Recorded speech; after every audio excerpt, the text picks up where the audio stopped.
Thank you, Chair, and good morning, everyone. Thank you to the Irish Centre for European Law and the Environmental Protection Agency for the invitation to speak. Well done for going ahead with the conference this year in spite of all the challenges. And I'm going to be talking to you about the Supreme Court case colloquially known as Climate Case Ireland and what that decision means for climate and wider environmental regulation. And the proliferation of climate litigation really in many jurisdictions has reflected frustration at the pace of efforts to address the problem. That most climate cases are public law cases reflects not just the significant obstacles facing private claims against significant greenhouse gas emitters, but also reflects that citizens look to governments and public bodies for leadership on the issue. And public law climate litigation strategies have in the main focused on decisions permitting significant greenhouse gas infrastructure and on cases to compel governments to take action. But where governments do take action, their approaches have also come under challenge. And Friends of the Irish Environment against the Government of Ireland and the Attorney General, again, Climate Case Ireland, involved a frontal challenge to one of the main planks of Ireland's national climate response, the National Mitigation Plan. In its decision of the 31st of July last, the Supreme Court agreed with one element of FIEs, and I'm going to refer to Friends of the Irish Environment as FIE, one element of their claim that the plan was deficient for not conforming to the degree of specificity envisaged for the plan under statute, the Climate Action and Low Carbon Development Act 2015. How the court dealt with that question, in particular its analysis of the relationship between actionable climate law and non-justiciable climate policy, is an approach that is likely to remain important for what is actionable in future contentions here over the pace and the ambition and the efficacy of Ireland's response to climate change. And that is so particularly since the publication last month of the Climate Action and Low Carbon Development Amendment Bill 2020, which suggests that the model here will continue to be one of climate planning and climate policy and climate strategy and a roadmap of actions being required by statute and mandated by statute and shaped by statute. But the case has a broader relevance beyond disputes over climate action. Since Climate Case Ireland was initiated in 2017, the already widespread concern over environmental degradation and biodiversity loss, natural resource depletion has escalated further. The sense that threats to the environment persist, notwithstanding a real complex of environmental and regulatory environmental law, is prompting questions about citizens' relationship to the environment and their rights and entitlements in relation to the environment, and about the relationship between citizens and the state as a regulator of the environment. And in many countries, citizens are looking to constitutions and other sources of rights as part of wider environmental litigation strategies. And that trend is evident in Climate Case Ireland, which included unsuccessfully a rights-based claim invoking rights in respect of the National Mitigation Plan against the National Mitigation Plan, rights from the Constitution and rights from the European Convention on Human Rights.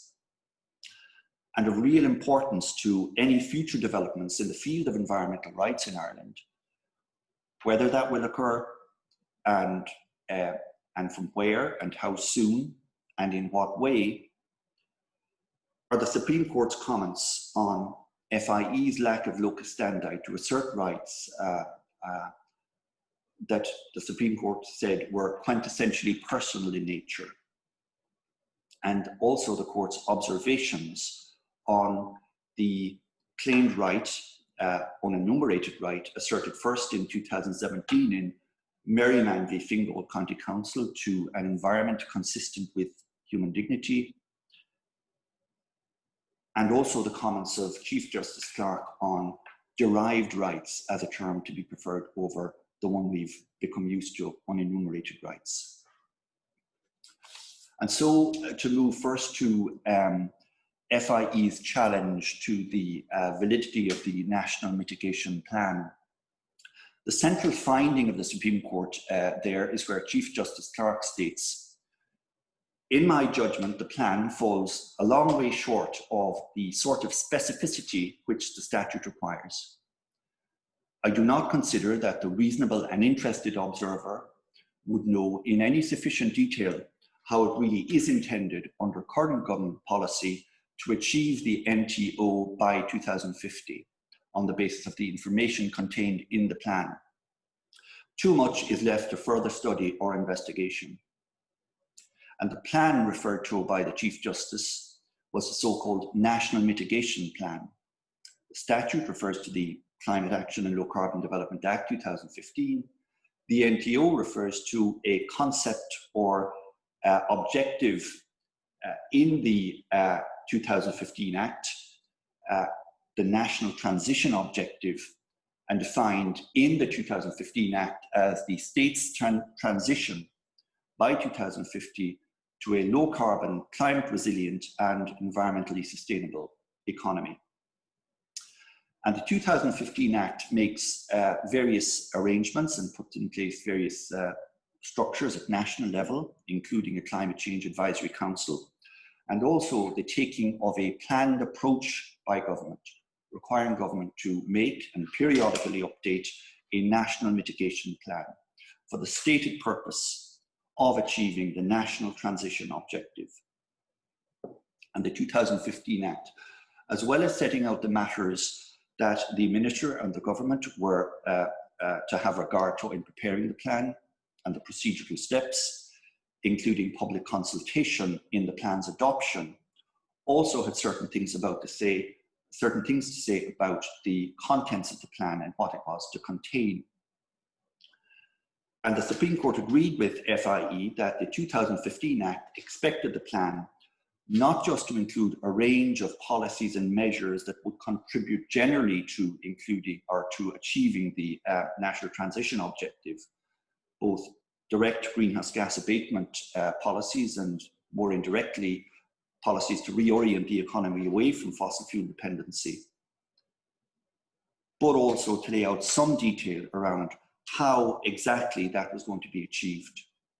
Some detail to give some sense of what combination of what specific sequence of policies and measures were going to be selected and pursued and implemented to progress towards achieving the national transition objective by 2050. And that was clear from section 4.2 of the Act, according to the Chief Justice. And that states that a national mitigation plan shall inter alia, quote, A, specify the manner in which it is proposed to achieve the national transition objective, and B, specify the policy measures that, in the opinion of the government, would be required in order to manage greenhouse gas emissions and the removal of greenhouse gas appropriate to furthering the achievement of the national transition objective. And in the case, this all gave rise to the issue of justiciability and separation of powers. And of course, justiciability and separation of powers have featured in climate litigation in other jurisdictions. In the US, for example, in early climate cases like Connecticut v. American Electric Power, where fossil fuel energy companies were sued under federal public nuisance law, and where the defense was that that claim was non-admissible to the courts under the US political question doctrine, in effect a defense of non-justiciability. And non-justiciability featured in Climate Case Ireland, and part of the government's defence was to characterise FIE's claim in relation to the National Mitigation Plan as raising non-justiciable issues of public policy before the courts. However, the Supreme Court, while fully accepting that achieving effective national climate response raised and involved complex many complex policy choices that it readily accepted were matters for the executive and legislative branches, saw its role in the case not as examining or pronouncing on the efficacy of government policy in relation to climate change, but rather as comparing the national mitigation plan to what the legislation said the plan ought to contain. It had to recognise that legislation was put in place, and that legislation was not just the statutory origin of the plan, but had certain things to say about the content of the plan, including, crucially, a statement that made it clear that the plan had to convey some direction on how it was proposed to achieve the national mitigation plan. That statutory provision was a normative standard or rule which the court had to apply. And the existence of the 2015 Act and what it said were crucial, and the Chief Justice said, I conclude that the issues are justiciable and do not amount to an impermissible impingement by the courts into areas of policy. He added, what might once have been policy has become law by virtue of the enactment of the 2015 Act. And having reviewed the plan, he came to the conclusion referenced earlier. In summary, he said, in my judgment, the plan falls a long way short of the sort of specificity that the statute requires.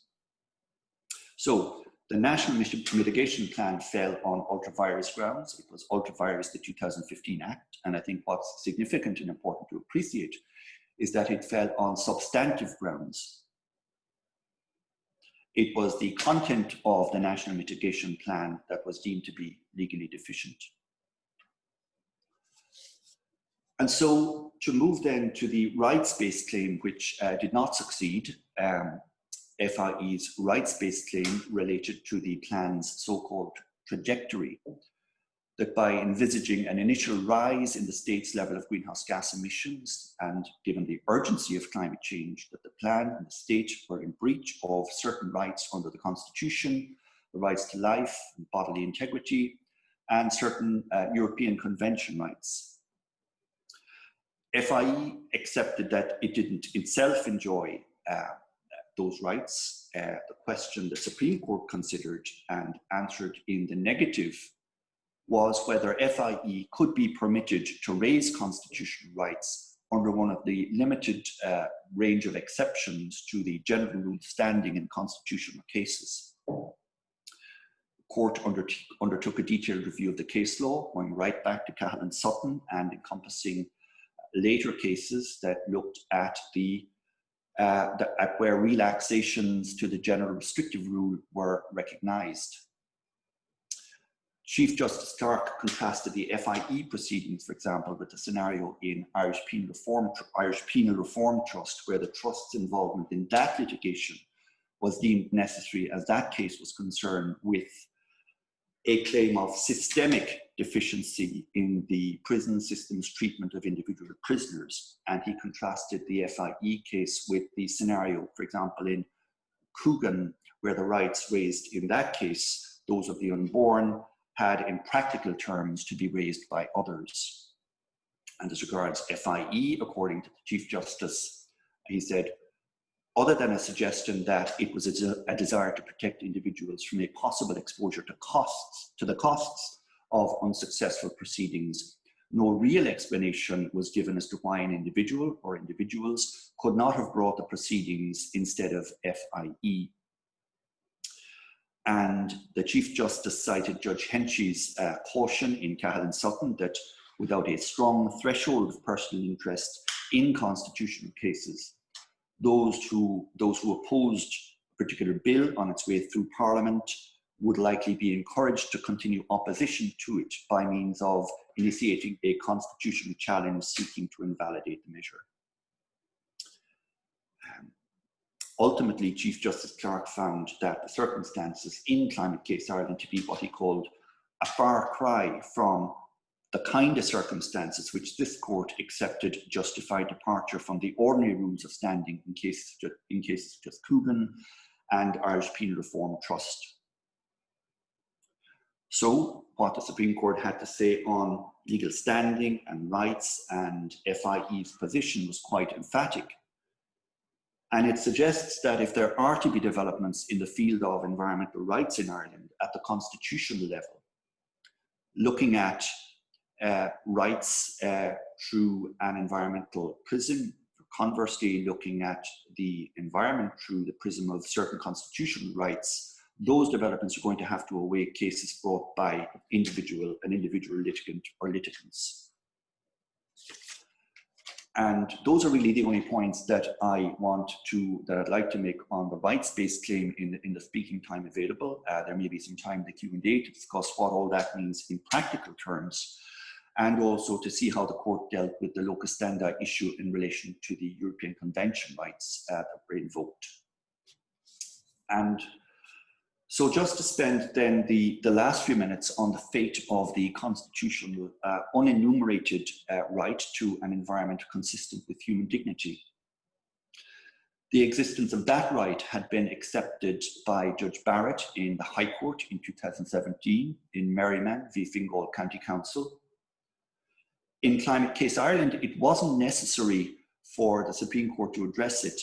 It's finding that Friends of the Irish Environment didn't have any locus standi applied to all of the rights, personal in nature, in that case.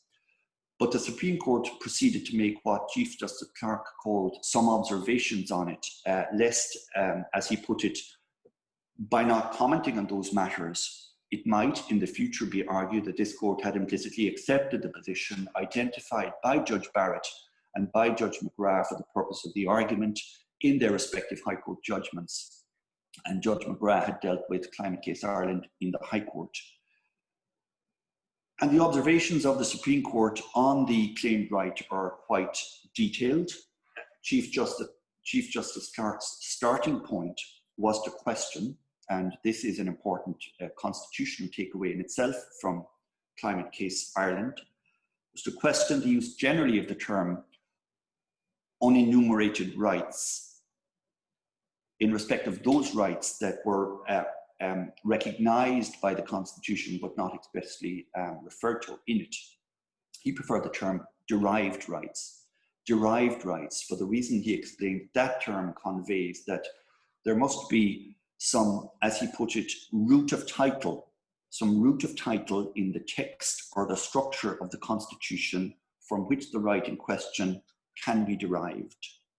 And in that regard, a root of title, he gave the examples of some existing constitutional right, a constitutional value, a structure in the Constitution, or some combination of those, emphasizing again that it cannot simply be derived from, as he put it, judges looking into their hearts and identifying rights that they think should be in the Constitution.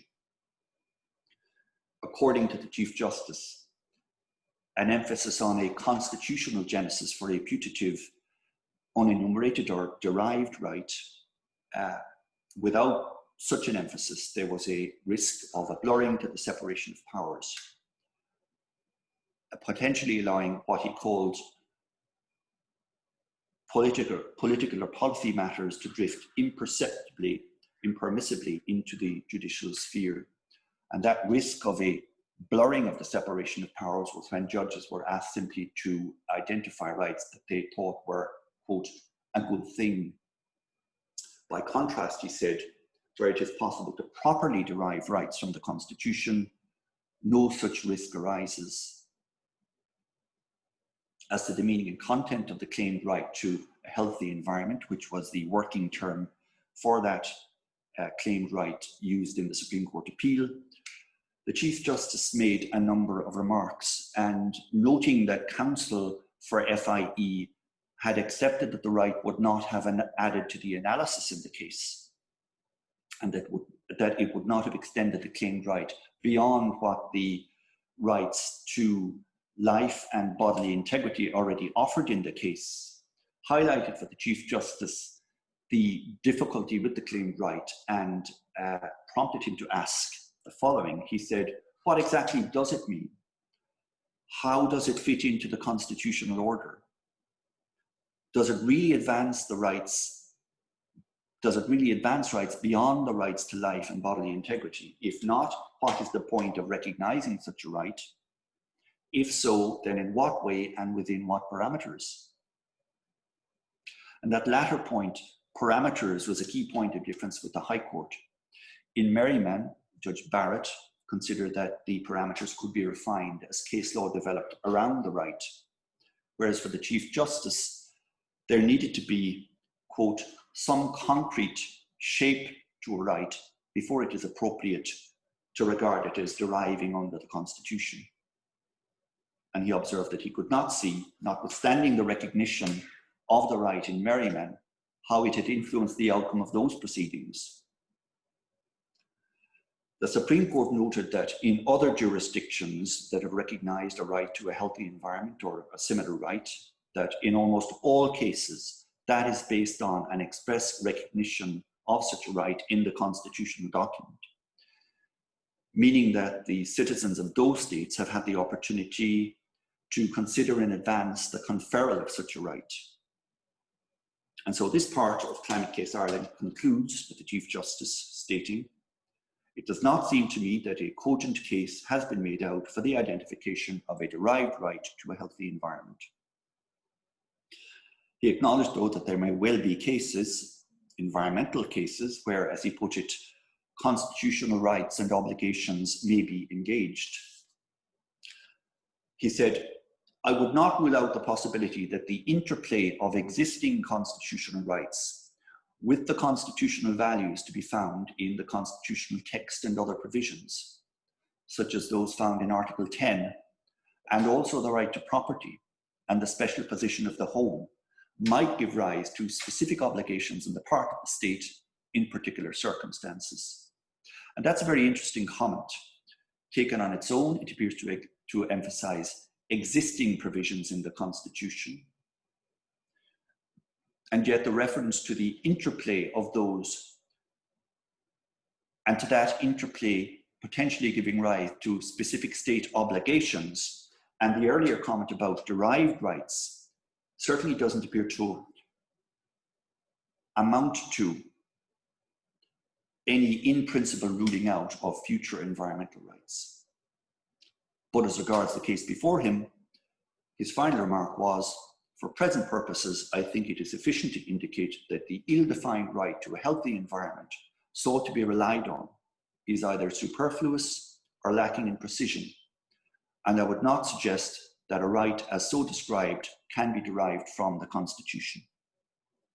So, to finish, those for me are the three key takeaways from Climate Case Ireland. The Supreme Court comments on the relationship and the boundaries between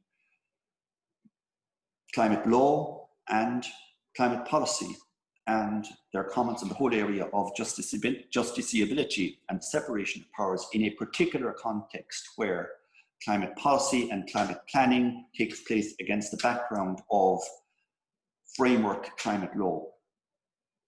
The court's comments on the relationship between rights and locus standi and the position of environmental NGOs like Friends of the Irish Environment. And finally, the Supreme Court's long-awaited observations on the claimed, unenumerated or derived right to an environment consistent with human dignity. Thank you very much.